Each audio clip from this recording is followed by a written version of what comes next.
We are here the day after Chelsea beat Brentford 2-1 in the Premier League. Unfortunately, due to the poor train service in this country, Nina can't make it. So we've got an empty seat here today. But I'm joined by Charlie, as always. Good to see you, my friend. Mate, always a pleasure to be here. And Lewis. Yeah, great to be back after another W, as always. And you were at the bridge as well. Yeah, You said 2 to for me 2 now. The Let's curse go. is finally over. Yeah, and That's what it is, the Lewis curse. How long was it that we didn't win when you were coming to the games? Or was it that we kept losing or we it was just like didn't win? all of this year up until the Tottenham game. Because, of course, it's going to end against Tottenham. The 2-0, I was getting cussed out in all my group chats. Like, leave the ground, leave the game now. It's your fault and everything. Now we're 2 for 2, up the Chelsea. So you're saying before Tottenham you didn't see a single win? No, because it would have been draws with like Palace and Forest and Hey, I'm talking about the was a whole draw year, merchant, that Charlie. was We're it. in December. Oh, well, mate, yeah, but the whole year would have gone back to last year as well, last season. No. as well. I'm talking about just 2024. Yeah, but that 2024 includes as last a whole. season though. My last win before Spurs was Sheffield United. 2-0 at home. That's When was that? that was December. last December. Oh my god! In the league, actually. No. Sorry. Yeah, because that's what the streak was. You In the didn't FA, go to any cup games. yeah, in the FA Cup, I saw us beat Preston, but it's like, Okay. Yeah. well, anyway, the streak's over, so we're good. I can't believe it though. Like when people talk, I thought maybe it was a month or two. I didn't realize it was the whole year. Yeah, you've had a part of the reason why I was swerving things. I was like, look, maybe I'm the problem. At 2-0, I was asking that question myself. Then Tottenham happened. Hey, listen. I actually thought that when we were looking at the fixtures, we went through this. I think you might have been here as well. We did this with Nina. We went through all the fixtures and we said, right, which games do you think we're actually going to struggle in? I didn't think Tottenham would be that game. For me, it was Everton and Ipswich. Just because, first of all, they're away from home. And I don't know what it is. Something about that December period. It's got nothing to do with bigger teams or anything like that. It's just our history. We don't really like a December, We've do always we? struggled, Yeah. haven't we? We've always struggled. So knowing that we've got Cucurella out for the Everton game, like we're going to have Vega in there, or potentially Gusto coming on the left and maybe someone else fills in on the right, like Caicedo. Action Pong at right back, you could maybe. Oh, that's quite a big game to put him in for. Yeah, it presents problems, but like just on this game itself, look at the 5 we've won in a row, right? What is it? Leicester, Villa, Southampton, Spurs, and Brentford. For me, the Brentford one was always going to be the hardest game, just because of the record we've got against them. And they just make it difficult to play against. I know their away form is not good this season, but mate, they gave us a really tough game yesterday. They made it really hard for us. You know, it was the hardest game that we've had in this run of 5 wins in a row. So more than just the 3 points, I think this was a massive like mental barrier to overcome as well, just because since they've come up to the Premier League, we've beaten them once, and it was when Chilwell scored and Mendy had that masterclass in goal at the G-Tech. Other than that, mate, last 5 meetings with them, we'd had no wins. Do you think this was harder than the Tottenham game? Yeah, absolutely, By mate. a mile. Much harder than the Tottenham game, because you know with Tottenham, like our record against them is so good, and you know exactly how they're going to play, and you know they're going to play into our hands, and they're bound to make mistakes and leave loads of spaces or whatever. Brentford were compact and made things really difficult for us. Plus, you know, having that record against them in the back of your minds, it does make it a little bit more difficult. So I even like, just from a psychological standpoint, that was so big for us yesterday. Yeah, it finally dispels the whole low block narrative and whether we can handle it, because we had a game plan and it was working. First off, I'm thinking, okay, we're trying a lot of crosses. They haven't really worked out, but we still got the ball. We still got control. Let's see where it takes us. We score off one of those corners. Game plan starts working.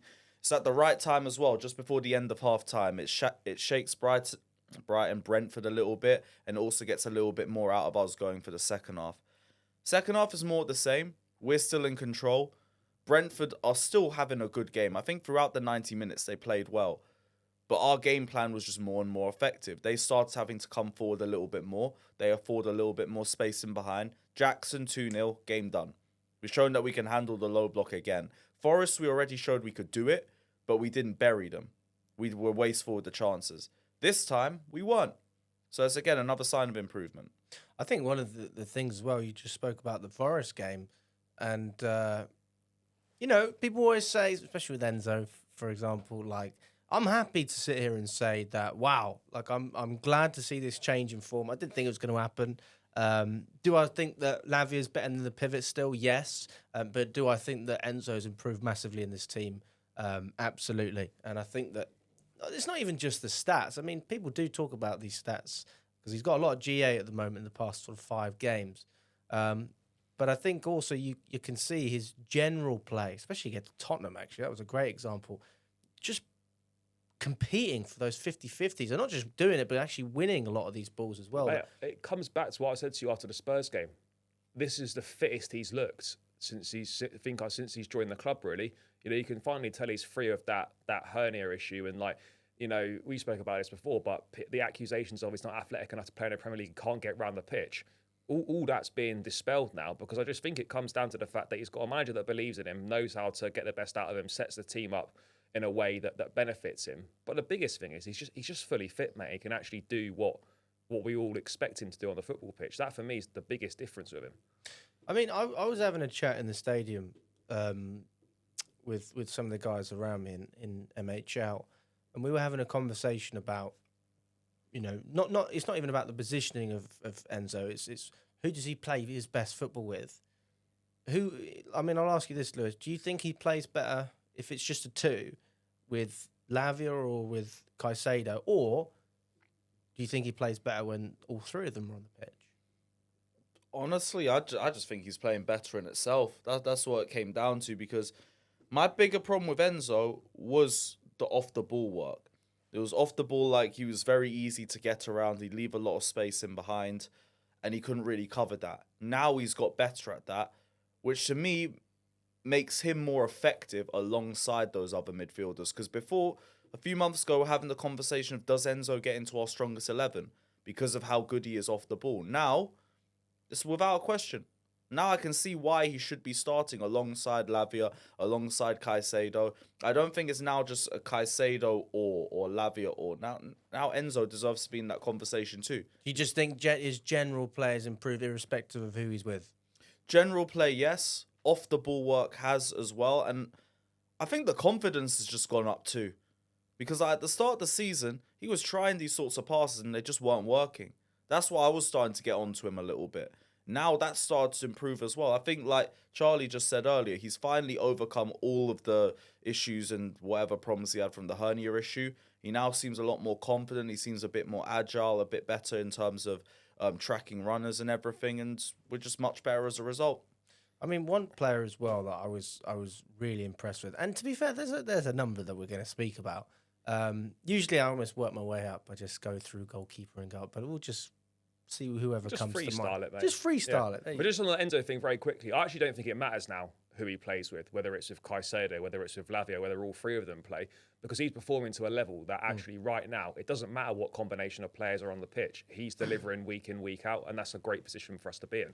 100%. And I think also the fact, just going on that point, I mean, irrespective of his ability, you know he's got the character. I mean, you can see it, the way he celebrates, the way he wanted to celebrate against Spurs. Big up to Jackson as well, saving him from getting a booking for taking his shirt off. But, you know, he does epitomise a player with an absolute character. His leadership, by the way, as well, looks like it's come on a lot. And, you know, there are maybe a few question marks about him being part of the leadership group after what happened in the summer and stuff. But actually, you can see now that he is, even though he's only 23, he's one of the big leaders in that group, and you know, it really does show on the pitch. 100%. I think his bounce back in that sense has been remarkable. But I mean, this is the thing. Like, there's been a dip, but it's not been a big dip. You know, from when me and you were arguing at Brighton, Lewis, and I didn't actually think he had the best game, even though he got, I think, an assist or created some good chances. For me, that's not enough. It's not enough. Just like we say, it's not enough for Nkunku to just score and not contribute. You've got to do more. And that's why it impresses me so much that he's actually making an impact in, you know, in other areas of the pitch. That's what I say. The criticism that was given to him before, I mean, it was fair. So there's nothing wrong with it, but we can clearly see an improvement in him over the last few weeks. It's just praise is as loud as the criticism. That's the way we've always been. So I don't even think it's anything that's like you need an apology or nothing like that. No, your levels have improved and we're giving you praise for it. I was really happy with Madueke as well. I do not understand fans who didn't like that performance yesterday. I don't get it. There's been performances that frustrate me, but I was happy with You know what Madueke. it is? People like we fall into a trap of like thinking like these players are like robots sometimes, especially some of the younger players. And like with Noni, I could tell like the end product can be frustrating at times. It always will be with him. But he's always persistent. He's always a threat. And eventually something goes through. For all the criticism that I saw him getting in the first half, boom, assist for the goal. But also, like his movement, I thought was much better than usual. He's getting the ball and he's instead of taking 3 or 4 touches, he's releasing it. He's trying to create space for other players. I was happy, you know. I really do think that he's improving under Maresca. And I think he was more just a victim of like just the way the game was going. Because like for me, you go into half time, we get the goal just before the end of the half. Suddenly it goes from a frustrating first half performance to an effective first half performance because the game plan that we were trying to do has now worked. We got a goal based off it. We go into that at 0-0. Everyone's thinking, damn, we couldn't break these lot down. It could be one of those games. It's going to be a really difficult second half for us. Brentford might start just dropping a bit further back and just thinking, you know what, bun this, we'll just take the draw and run. So I think Noni was just a victim of the way the game was going at that time, which just makes it even better that it was him that got the assist. But I mean, I would argue that, well, I suppose you could say this for any system, but when you're against a low block, you want players that will drive and push you even further back. But both wingers were doing that. Sancho was doing it very well as well. I think with Madueke, like, there were, I don't say concerns, but, you know, with obviously Pedro Neto out, who's probably our most informed winger in recent weeks, there was like, you know, maybe a couple of question marks about whether Madueke could, you know, step up and put a performance in. And like, as Lewis said, you know, he impacted the game and he keeps going. He's persistent. And, you know, if it doesn't come off 1 or 2 times, he doesn't let his head drop. He carries on and he keeps doing it. And eventually something comes off and he puts a brilliant ball into the box. He works really hard defensively. I thought his off the ball work was really good last night as well. And, you know, yeah, you probably say that Neto and Sancho is arguably the best wing pairing. But we've got 3 wingers who are in an excellent form, and we're in a position now where you feel confident with any 2 of those 3 playing, whether it's Neto and Sancho, whether it's Sancho, Madueke, whether it's Madueke, Neto. Like, it doesn't really matter right now which combination of those 3 are playing. They're all performing really well and having an impact on the game. You just want both of them, really. If you look at Sancho and Madueke, just close that. Well, not close, but the things they don't do, you want them to do a little bit more of. You want Sancho to be a bit more selfish. You want Madueke to be a little bit less selfish. And if they do that, you've got the perfect I think that's combination. getting a bit better, though. Oh, 100%. That's why there's such a good combination too. Even with Jackson in the middle, though, I'm not going to say it reminds me of Mane, Firmino and Salah, but you can kind of see where that comparison comes from. Because I think that even though Jackson's scoring goals, much more than Firmino did, if I'm not wrong, especially at this moment in the season. You know, he's very unselfish. He makes life for the players around him easier with the runs that he makes, and he does link up.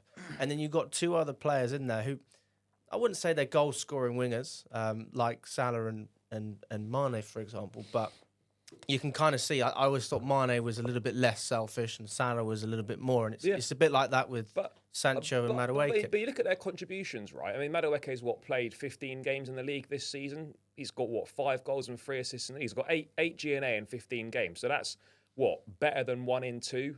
You know, getting a GNA. That's pretty. I think that's pretty good for a young wide player. And look at Jadon Sancho. I think he's played 10 games in the league for us.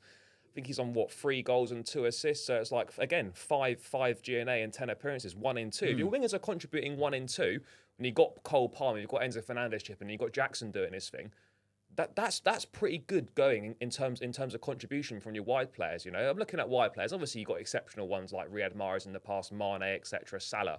But just generally speaking, that top level, 1 in 2 for your wingers, like in terms of getting a goal contribution, that's pretty good going. Very, very useful. Definitely. Yeah, I suppose. Yeah, we kind of we look past it, don't we? When you see the performances where he doesn't play his best as well.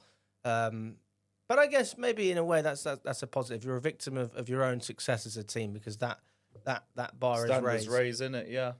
But I say that, Lewis, me and you, and there was one or 2 other fans when we did our fan cam yesterday. And you don't think that we're in the title race. And I'll be honest with you, You do, mate, because I you said to am me... willing to sit here and say, yeah, I'm looking at the table here. Liverpool on 36 points. We're on 34 points. We are in the race. We are in the race. How can you say we're not in the race when we're second in the table? How can you say that? Yeah, well, my That manager doesn't mean says you're it, good. I'll That doesn't say mean it, you're innit? going to win it, but it means you're in the race. All right, I'm not sitting here and. But to well, me, a race is subjective. Like, that's the one thing I've realised with just, like, back and forth with Chelsea fans and other rival fans about it. And again, I don't mind Chelsea fans saying it. Like, great. We can talk about the league title for the first time in years. I am not talking a single person down from that. But for me, I don't really need to think about it. why not? Because my manager's not. Oh, Lewis. Yeah, but we're just taking it... And yeah, the but- manager said it as well. Chelsea fans, feel free to dream. For me, I want us to get our main target secured. Make sure top. We had no targets. No, we did have No, targets. no, Of course we top did. four. Of course we had top targets. four. But Like, I like, didn't spend the last season ripping Poch for not getting top four to not have Maresca do the same thing. So Yeah. top four, secure that. Get me my 70 points. If we get that by March, which I would expect a team to be going for the title to get to 70 points by, let's have the conversation then. That's for me. Because to me, a title race is around the run-in. I don't believe in this whole title race in September or December crap. Because, like, you're there by the end of the season. By the end of the season, you know who's going for the title, you know who's not. You don't really know that by this point in the season.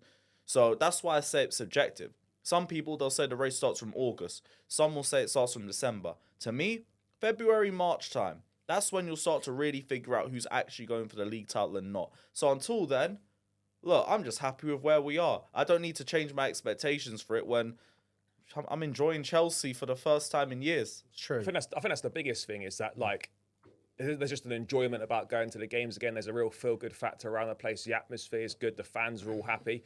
We're taking it one game at a time. Why? Look, if people want to believe we're in a title race, that's absolutely fine. As Lewis said, I'm not going to, think differently of them. But I think there are several factors for me why we're not in it. And look, you can look at the table and say, oh, we are in it. But actually, when it comes down to it, we don't know what level of consistency this team has got over a whole season. We don't know. We've got a good idea at what Liverpool can do over the course of a season. We've got a good idea of what Arsenal can do over the course of a season.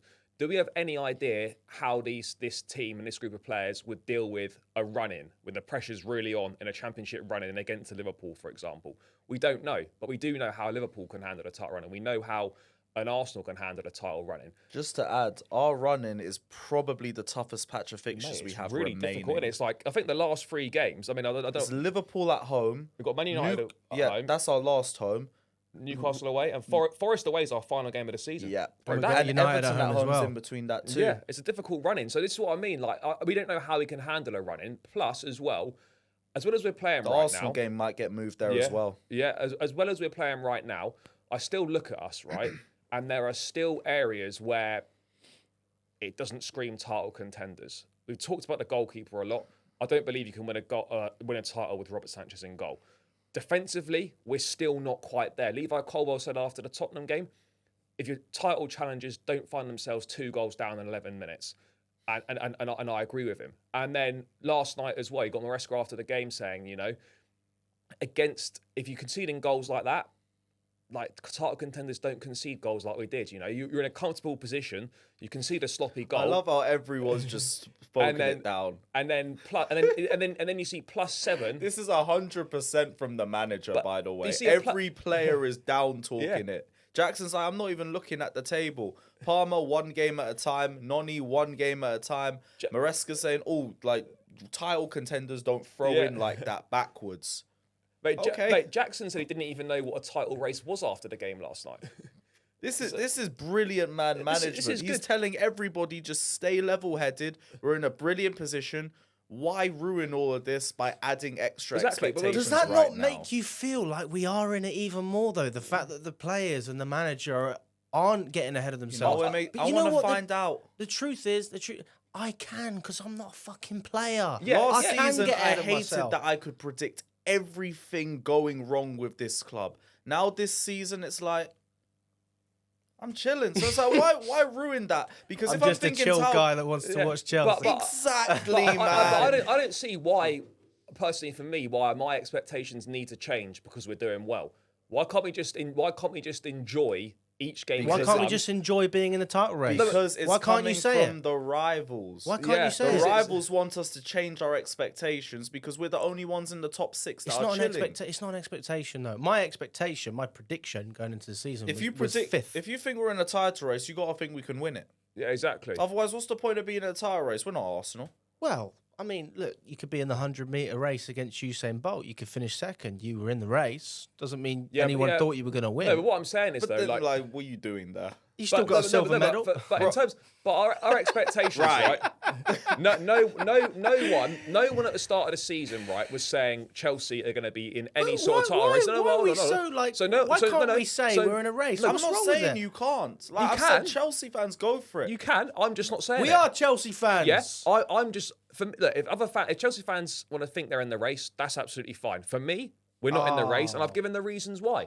But I don't see right expectations started a season. Not a single one of us said anything about title. Right, the expectation was top 4. Let's win the Conference League. Let's see what happens in the domestic cups. We now find ourselves in a situation where we are exceeding expectations and are in a position that none of us thought we were going to be in. But just because we're in that position, why do we have to then change our thoughts to away from our original expectations? Because right now, I'm not changing my expectations until that top 4 is secured. And then once that top 4 is secured, if we are still in a position where the title might be a possibility, then I will reshift my focus and maybe adjust my expectations. But until we reach that point, I'm not doing it. Here is what I'm gonna. You know what, you can call it an argument because I'm not saying we're gonna win it. I'm not saying that, but I'm saying fuck me. Let's give it a crack. But having boys. said that, though, if we beat Everton next Let's weekend, give it a crack. we could be top of the table That's what before I'm saying. Liverpool start Look, their if game. we're But top yeah. of the league at Christmas, Nice, I'm getting 3 out. points closer to 40. I'm getting out the exactly. Christmas shirt, mate. I'm getting the Christmas Now shirt like Cecil did. No, no. we get Cecil, we is that get to our Yeah, big four- ups, Don.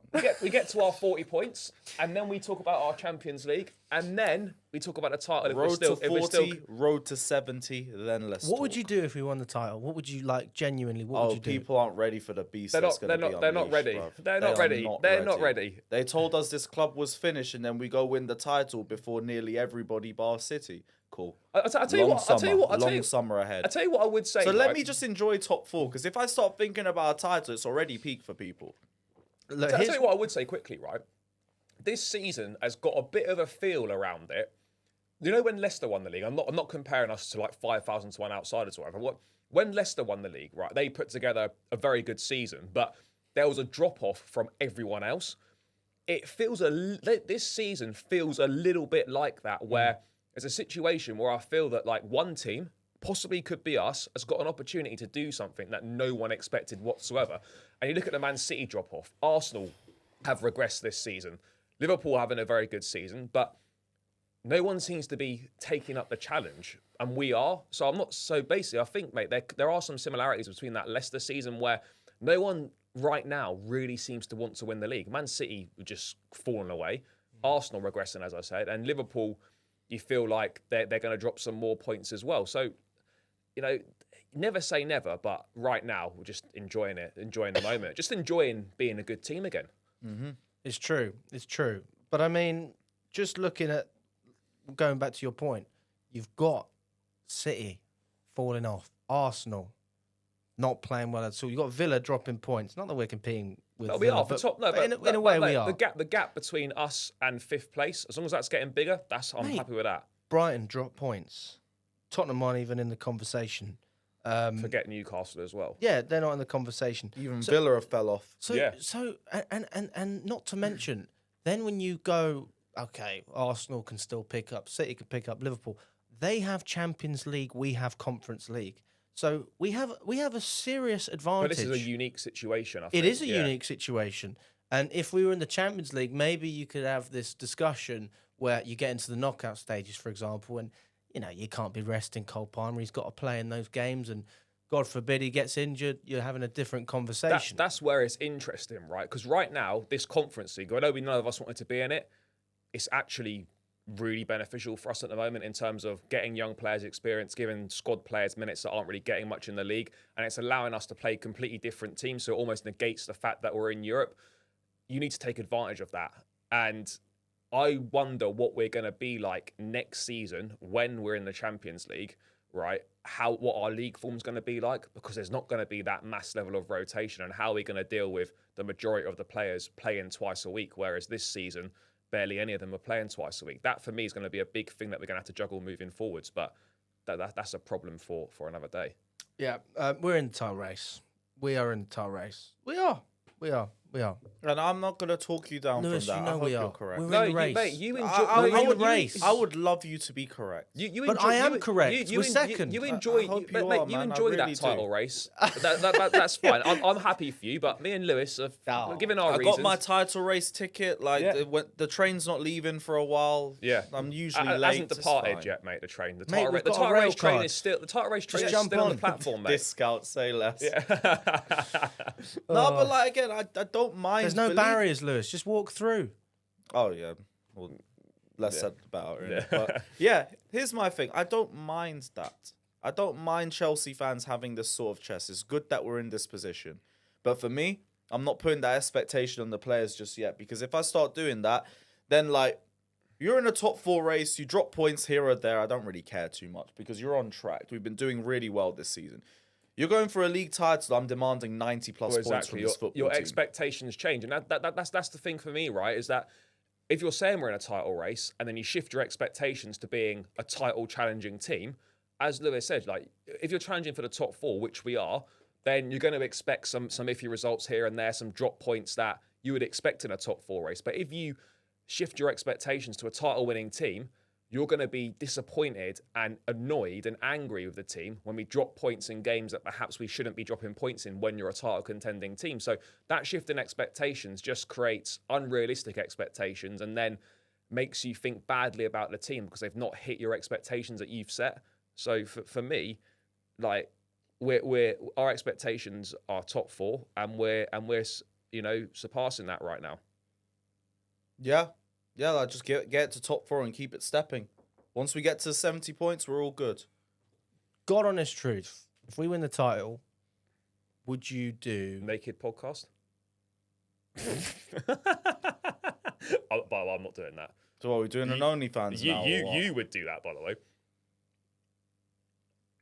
Chelsea Fan TV OnlyFans, we're running that? Title celebrations, yeah. Can have it, mate. Yeah. Up the Chelsea. Yeah. Let's have it. Okay. You were thinking about it then, just logistics, but yeah. Just trying to... I was thinking, is Lily Phillips a Chelsea fan? let's talk about Cucurella. Because a lot of people said he was man of the match yesterday. He was brilliant. Him or Caicedo. But then he got sent off. It's a bit annoying that, but like... Refs are beg.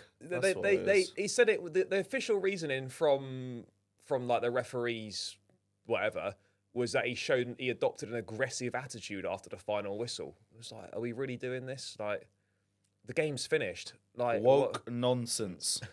So after they get the whistle's gone, just go home. Oh, what is this stupidness They about? shouldn't even be able to give yellow cards after the game. I don't even The think... game's done after that. But I've why- seen it how happen the does odd that- once or twice. I remember like Drogba got booked by a Vrabo after the whole Barcelona Yeah, incident. mate. Some but- players have been straight ready after full time. Like it's Yeah, I feel like it's happened before. I just can't Yeah. remember names. But either way, it's boring. Like, okay, there was a little back and forth after. Was it worth whipping out a yellow card? It wasn't even that deep. I don't know, man. It's frustrating though because now with a big, massive game away at Everton, we're missing him. And look, Vega probably steps in, but I'm not saying you don't trust him or whatever. But it just leaves you a little bit. It just leaves you a little bit short defensively because we don't know. We've got Fofana out. Badia Shields picked up something in training on Saturday, which is why he didn't play last night. And now you're suddenly looking like no Cucurella. You're like, well, fuck, we're pretty down to the bare bones defensively. On the other side, though, could do with his height. Yeah, yeah, the that- physicality actually might help us against Everton. Yeah, So maybe Cucurella's taken one Between for the team him and there. Tosin, like the height's gone up in the squad, should help us aerially. Colwell was very good aerially too in the last match. I thought Tosin especially, very, very good performance from him. So They dealt with the threat of Mbeumo and Vissa really well, because those two guys are physical and very aerially dominant pairing, and actually they won a lot of their aerial battles, and I think they coped with him really well. for me, Tosin, even on the ground, he was very good. Like, I was just really impressed with his His performance. passing was a lot quicker than usual. Did you notice that? When he had the ball, he released it straight away. And Usually my worry about him is more defensive. Like when I see him play in the league, he was good against West Ham. Like Liverpool, terrible. bit iffy. Yeah, he got subbed off. I remember Ghent as well. We was poor in that game too. So I haven't seen enough to like really buy into Tosin. But that game, if you can produce performances like yesterday, cool. You're a valuable asset to this team. I still think that, and this pains me to say it because I am a big advocate for Tosin, and I like Tosin. He's your guy, mate. I think he was great business. I mean, nobody can doubt It didn't that. cost anything, so yeah. Exactly. So you can't sit here and go, oh, you can sit and look at Fofana and go, 80 million? Even if he is a great player, it's a lot of money, isn't it? Let's be honest. You've got to play bloody well to justify that price tag. But I think if you press Tosin, you do still feel at times like maybe he's going to struggle a little bit, and Brentford weren't pressing too much. But one player I was really impressed with was Robert Sanchez. Yes. And tell me if I'm wrong, and maybe the stats might say something different, but I actually think that his distribution was pretty good yesterday. I was happy with... It was better than normal. I think it was all right. Even with his left foot, some of the passes he was pinging, like, don't get me wrong, it didn't all come off, but, like, they're all going towards a player. And it might be a case of, a ball comes towards Gusto, he gets the ball and then loses it, and it makes Sanchez look worse. Or, there's a ball that Madueke doesn't jump for, or something. But I didn't have an issue with his distribution yesterday. I didn't really mind it. But this is the problem with him, right? Is that he will put in a performance like yesterday, and people will, rightfully praise him and think he's good. But that just another shocking performance is round the corner. You just wait, and like in the next game, you'll more than likely make a mistake. So this is like when you talk about a lack of consistency. If you saw this, like on a weekly basis, and he made the odd mistake, every so often, you'd be a lot more accepting of him, and you'd be a lot less critical of him.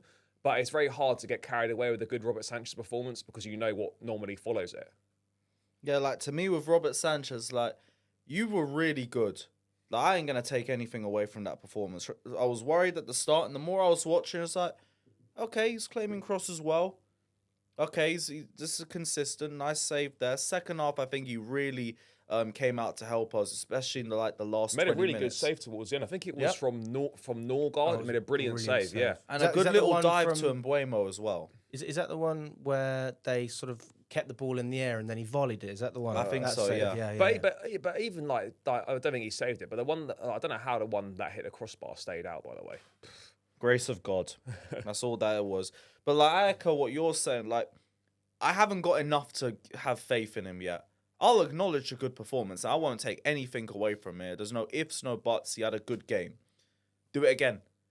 Like, especially in goal, I need consistency. If you can produce good performances for 5-10 games in a row, that might even be enough for me to start believing in the title a little bit. Because I do think we're a goalkeeper away from being serious. Even with the defensive worries and everything. I think with a good enough goalkeeper, I'm not really that worried about the centre-backs. It's having that goalkeeper with the centre-backs where I'm like, too many question marks. Way too many. So if Sanchez can provide that consistency, maybe I'll listen. Maybe I'll buy in. So when you say a goalkeeper that's good enough, do you mean that we should invest in one, or we've already got one? I mean, I'd still like to see Jorgensen get given a run of Premier League games, but Sanchez, if you keep this run up, great. Then, I see what Maresca's doing with the goalkeeper. If not, I wouldn't mind us going in for another one.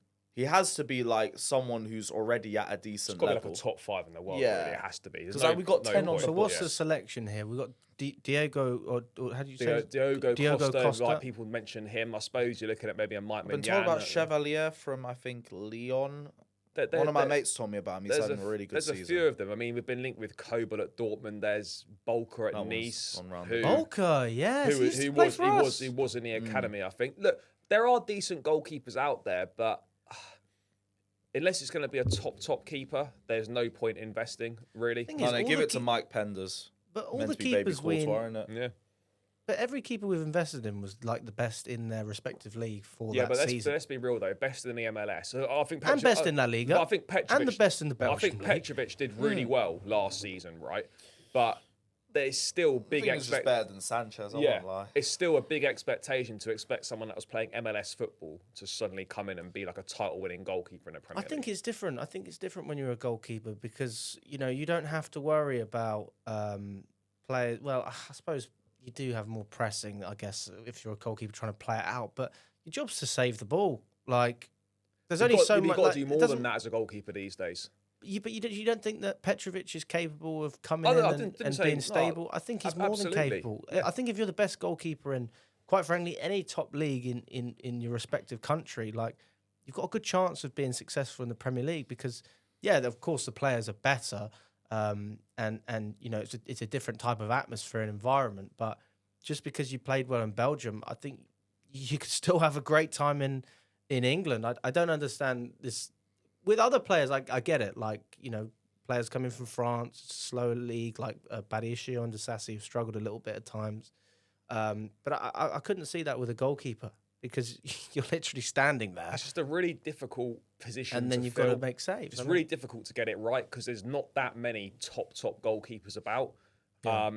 But I agree with Lewis. I just don't see Robert Sanchez becoming that guy. There's just too big a body of evidence to suggest that this guy can change what he's doing and develop into something really good. If he was like 22, 23, maybe you could make a bit more of an exception. But the guy's 26 going on 27 now. Like, he's an experienced player. I know goalkeepers develop a little bit later, but I haven't seen anything from his form at Chelsea to suggest that he's going to develop into the level of keeper that we actually need.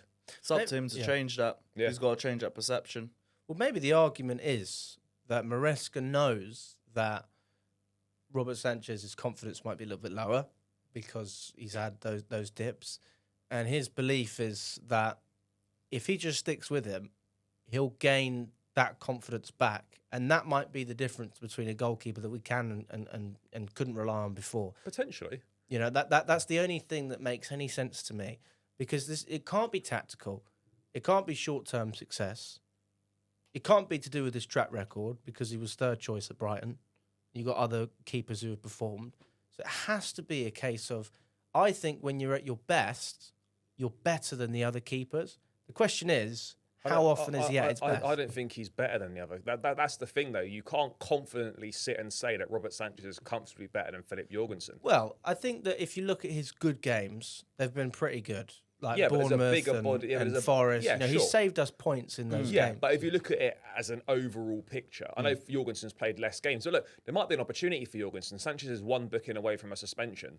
So maybe, Maresca might, that's not saying he's waiting for Sanchez to get booked and then Jorgensen has to go in and maybe he stays in. But it's different with a goalkeeper to like switching outfield players. Like if you switch a goalkeeper, you generally switch them and that's a change in your number one. You've got to stick with that for a decent amount of games. Whereas with an outfield player, it doesn't matter. So it is a big decision to make. Whilst it might seem obvious for us, it is a massive choice to make for the manager. Yeah. I personally don't have a big issue with it as long as he's pulling in performance. It's a bit like what you said, Lewis. But I just think that if I was in Jorgensen's position, I'd be thinking, that doesn't really make any sense why I'm not starting in these games. That's true. But he'll certainly be patient. I mean, I can imagine he'd come to Chelsea not thinking it was going to be a walk in the park. At least with him, he's got the Conference League, so there is a good chunk of game time that he has. Yeah. Because if we're Champions League, by the way, next season, not sure you get that. We've done that with Courtois and Czech, though, haven't we? Yeah, but We've that's had- too. Yeah, but that was a bit different, I reckon, though. But I mean, in terms of comparison, like, there's not an awful lot to separate Jorgensen and Sanchez at this moment. Like, we haven't really seen enough of Jorgensen to judge entirely, and we haven't seen Sanchez ever play a full season for us. So It's just we've seen Sanchez just be so disappointing for long periods of the season that's just making us think Jorgensen's better by default. yeah. Moving on, Gusto. Better performance, much better performance, I thought. Started a bit slowly. I thought the final ball wasn't great at the start, but it started to grow. The crosses were getting more effective. I think especially towards the end, he was really important for recovery. when we were trying to deal with Brentford, trying to counter press us and hit us on transition. So, yeah, I think it was a much more improved performance from him. I think he's been unfairly scapegoated this season. Like, I think I've seen a lot of people criticise him and say that he's not played that well. I'm just thinking, like, the guy's not been that bad. You know, we've lost 2 games all season in the league. Most players have been pretty good this season. I think at times he's been unfairly targeted for his performances. And look, maybe he might have dropped a little bit below the levels that he reached last season, but he's 21, this guy, maybe 22. Like, you're going to get those dips in performances as a young player. I just think he's done really well this season. And, you know, given the fitness issues that obviously Reece has got, you know, this guy is probably the most important signing we've made under the ownership because of how much we need him. And now when you look at it, with Reece missing, which is never great, but it's nowhere near as bad as it would have been with our previous options in the position. So I thought it was really good. I thought it was very good last night. Perhaps his best performance in a number of weeks. I thought it was very good when he came on against Spurs in the second half as well, a couple of weeks ago. So, yeah, the guy's doing really well. I just think he's been unfairly criticised at times this season. I think Maresca as well, like, I'm glad that he's changing things to suit the individual players as well. Like, we had this conversation about Enzo. I thought he was playing him too far up the pitch. Then he played him as a pivot. Now he's sort of in that position where he's given the freedom to make those runs into the box, but also can build up a little bit deeper if he needs to. And just making sure that he wants to get the best out of his best players. And I wouldn't say Gusto is one of our best players in terms of natural ability, but I do think he was one of our most reliable players last season. We had so many injuries. He did have a small knock, I think, towards the end of it last season. He's up a couple, but he came back and he was fine after that. I never looked at Gusto and thought, fuck me, what are you doing? Like, you're letting me down here. I never looked at him like that. And I also never looked at Gusto and thought, you're not putting in a shift, which last season we had a couple of games, Middlesbrough being one of the standouts, maybe Everton as well. And I thought, what are we doing here? You're not even trying. But I've never had that thought. I wouldn't say I've had any of those either with Gusto, but I do think he did drop off in performances this season. It's just, I think it comes down to him not understanding the system or his role in it, because start the season he didn't look good in transition, like he looked lost at times. And I think that impacted his confidence, and then his ability on the ball started to decrease as a result. Now I think he's starting to understand it a bit more. The performances are starting to go up as well. You don't think that Maresca's tweaked the system to suit Gusto more? I just think he understands it. I haven't better. really thought of it from that perspective. I just think, like we said, I think he just understands the role a bit more. Yeah, because I would argue that, especially with a very tactically acute manager, I think Maresca is. I thought he was going to be so stubborn, and he's been really flexible. You know this, right? Remember when he tried inverting Gusto for a few weeks into that really high number 10 role? Yeah. And like Gusto understood the role from a tactical perspective, but he didn't have the quality on the ball to carry out what was required in that area, right? You notice now that Gusto doesn't invert into that high number 10 position anymore. You know, he now overlaps as a right back, which suits him much better and is more beneficial for the team. Cucurella, it's great to be able to invert from both sides, but Cucurella is so much better suited to that. And I actually think he's probably got better quality in the final third on the ball than Gusto. I mean, maybe Gusto's got a better delivery, but in terms of picking up those spaces, Cucurella was doing it pretty well last night in general, and the inverted role just suits him a lot better. So it's credit to Maresca where he'll try something, he notices it doesn't work, he then switches it back. He doesn't just stick with it until it works. He's very quick to change things that aren't working, which is great because last season under Poch, unfortunately, you could identify things in games that weren't working, and they just didn't get changed. Mm. No, I'm with you on that. But no, I mean, ultimately, do you know what? It's so refreshing. I can't remember what was the last pod. It was when there was all 4 of us here. It was after Spurs, wasn't it? No, not what was before Spurs. Southampton. Villa or Southampton. Villa or Southampton. That was when it sort of clicked, and I was thinking, we're starting to have a real positive energy around the club, even in the podcast. Like, how many things have we spoken about today? We've debated the keeper, I suppose, and we said, but that's not a new thing, though. But we've said, oh, that's not good enough. Yeah. Not really many other things. And that even you can then, look we're at. not really talking about the game because no one played badly. No. Nobody played. Even like guys who had like iffy parts of the game, like Noni, got the assist. Jackson got the goal. It's not been nothing to complain about, which is the best part about Chelsea. The biggest back and forth that we're having is, are we in a title race or not? No, wow, look how things have changed. Yeah, mate. Toxic. Things have changed. things have changed massively. Do you know what I would say, right? And I don't like not putting negatives in things. The only thing that I would be maybe a touch concerned about going forward into these next few games, there's a few little injury issues cropping up in terms of yesterday. Yesterday, the depth from the bench was a bit of a problem. You know, who was on the bench yesterday? Well, we had literally in Kunku. There was Dewsbury Hall, Tyreek George, Achimpong, Raksaki. There wasn't really Hall was there. Yeah, there wasn't really that many on the bench. And Kunku was really the only option on the bench that could have maybe offered something. He was the only guy that ended up coming on in the end. I just think when Brentford were having that moment and they were growing into the game a little bit, we could have done with bringing on a Lavia, for example, to add a bit more control into that midfield and take the sting out of the game. Like, I just think the lack of options on the bench didn't help us yesterday. And you look going forward into these difficult games coming up, Everton, Fulham, Ipswich or whatever. I know Maresca thinks that Felix and Lavia might be back, but there's no Badia Shield either right now and whatnot. So I just think a few little injuries creeping in. The depth of the bench yesterday wasn't there. And that was a little bit problematic. I know we still won, but that was a bit problematic for us. So that's the only thing I'd be a little bit concerned about. Just a few little injury issues creeping in. And when you haven't got a few personnel available, you do look at the bench and suddenly you're just like, oh, there's not actually that much on here to change things if we need to. Yeah, well, January is not far away. So if we need to nip in and go to the market, that could certainly be an option. Osman's probably not on the table, especially considering Jackson's form. We need an understudy to Jackson now. The lap? Yeah, I wouldn't say no to him. He's really interested me this season. Duran's probably gone now. His price tag would have doubled. They signed a new contract as well, like a new 5-year deal. Oh, did he? Yeah. There goes that one. I'm sure Clear Lake have got like a list of like 5 strikers we've never heard of who will be semi-decent. So is it just strikers though? I mean, is there anything else? Because we just spoke about the lack of options on the bench. You need a centre back, right? But I think for me, like if Chelsea are going to do any business in January, someone's got to leave first because there's not the space in the squad to be adding players with no one leaving. Mm-hmm. So like we can say we need a centre back, right? And we do, and the club are looking at a centre back, and we will sign one. But I don't expect that to be to the summer because it's very difficult to move players out in January and then bring someone in. Like to bring a centre back in, Disasi needs to leave. But how likely is that in January? I don't think it's very likely. Rumours of a Tosin loan as well. Yeah, West Ham apparently. Although I don't think that happens. No, but it's been doing the rounds. I mean, as far as I'm aware, Dewsbury Hall's on the market as well. We're open to selling him. I don't think he'll leave in January. Same.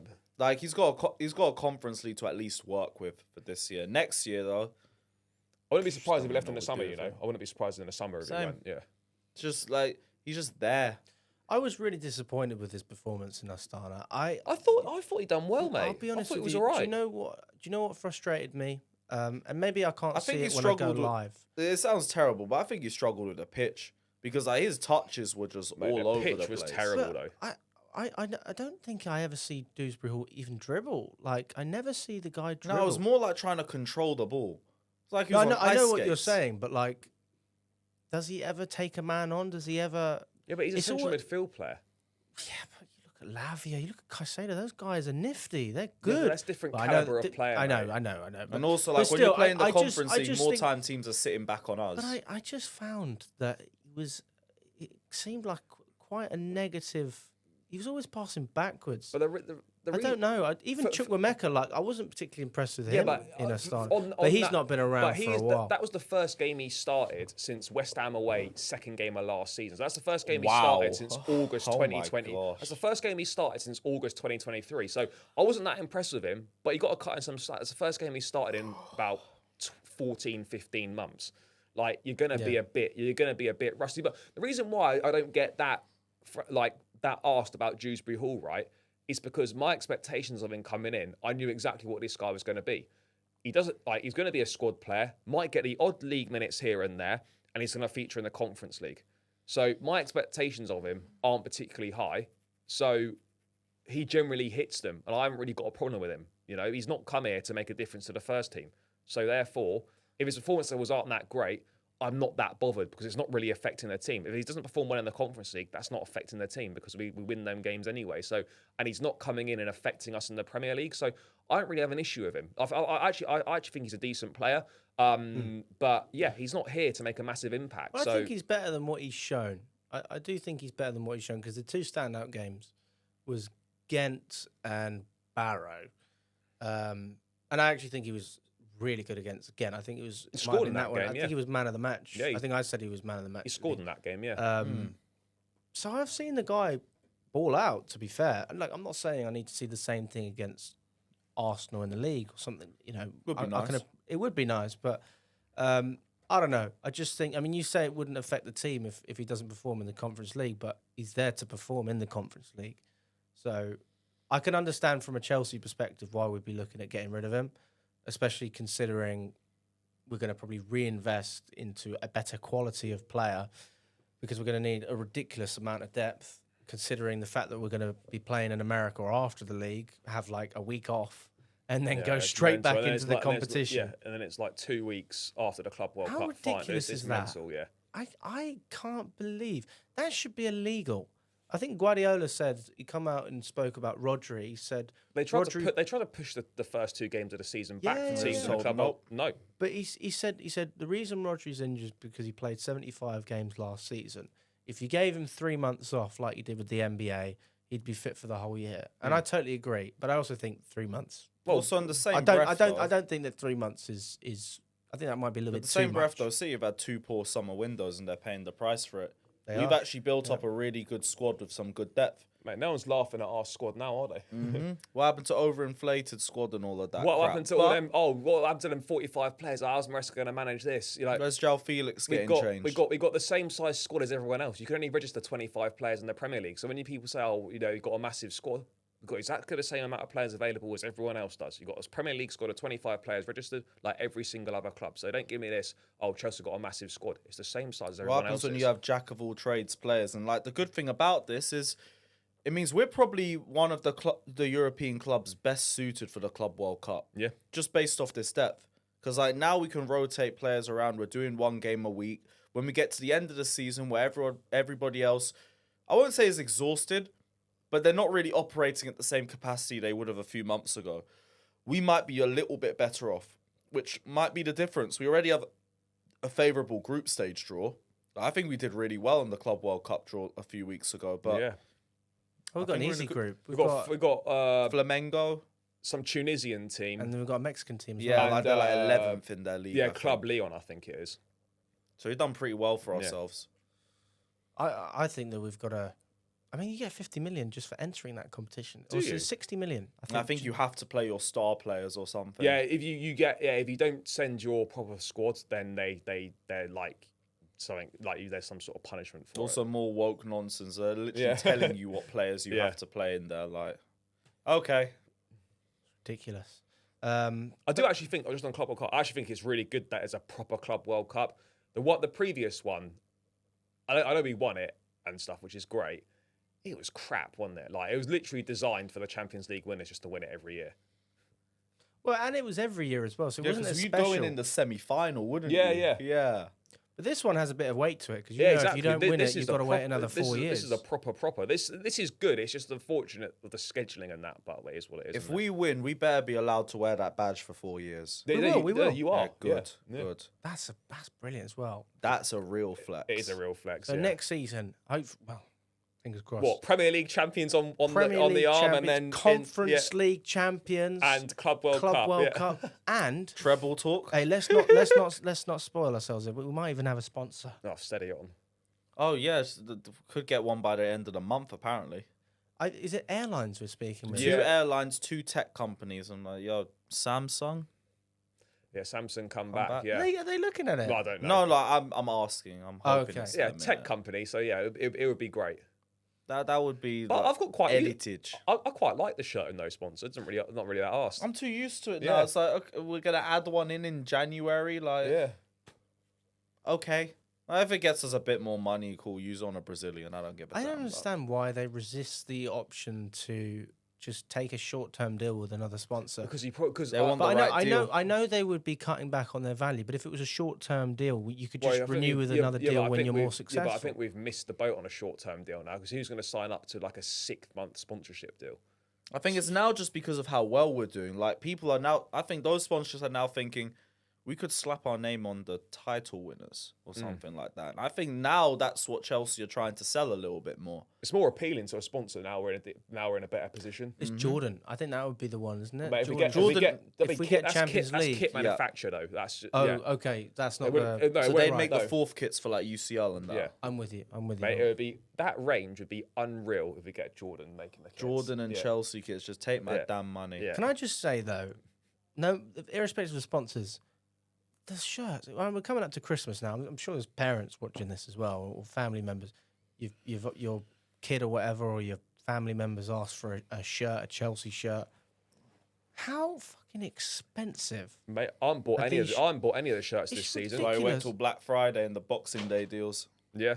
But Lewis, I mean, how much? 100 quid, 120 quid, or some of No, these it shirts depends. don't- There's like 2 versions now. There's like a fan version, which is just like the normal shirt, and then you can get like the vapor knit one, which is supposedly the ones what the players wear, and like those ones are like 120 odd quid, and then the fan ones they basically get like 5 quid more expensive every season. It's ridiculous, absolutely ridiculous. I'll be honest. At this rate, I'm just going to buy fake shirts. Remember, I just wait. But They look good. No, but I They just look wait good, to the fake end- ones. Look realistic, I Just hear wait. it. Just wait to the end of the season, mate, and they're all What, cheaper. what are the discounts at the end Well, of the mate, season? will almost be half price yeah, mate. Why do I need to be in a position where I'm wearing the new shirt for the first day of the season? Why does that matter? Content. I don't, mate. It's fucking Write off on expenses. yeah, mate. It's, Hey! yeah, exactly, Yeah. yeah. It's fair. The club should be sending us shirts. Really, let's be real. We should be reaching out to Hi, Chelsea. Chelsea. What's going Yeah, on? yeah. Where's mate? You see people getting sent shirts by Chelsea, and like, well, where's ours? So if anyone from Chelsea's watching, sort the boys out. Yeah. Come on, guys. Come on. Come on, guys. Also, guys, just before we wrap up, big shout out to our sponsors, Omelie. If you don't know who Omelie are, it is the space, an app designed specifically for football fans to chat with other football fans about, you guessed it, football. It's totally free to download. There is a link in the description. Go and click on the link right now and download Omelie. Myself, Lewis, Charlie, we do shows on there talking all things Chelsea. But the nice thing about it is rather than just listening, you can actually jump on and join us as well. So make sure you download it now. Check it out so you can speak with myself, Lewis, Charlie, or whoever else is featuring from the channel. Boys, always a pleasure. Thank you so much Great for to be coming back. on. Just before I round it out, since we've been on this title talk conversation, what is your prediction? I'm asking you right now. Give me a number. Where are we finishing? Third. Yeah, third. I was going to say third. Yeah. I'm going to say second. So I'm no, gonna say so second. no title. Yeah. No, we are in the race. We're in the race. We're in the Mate, race. I don't want to be in the race unless we're going to win it. So that's it. Done. All right. Thanks, guys.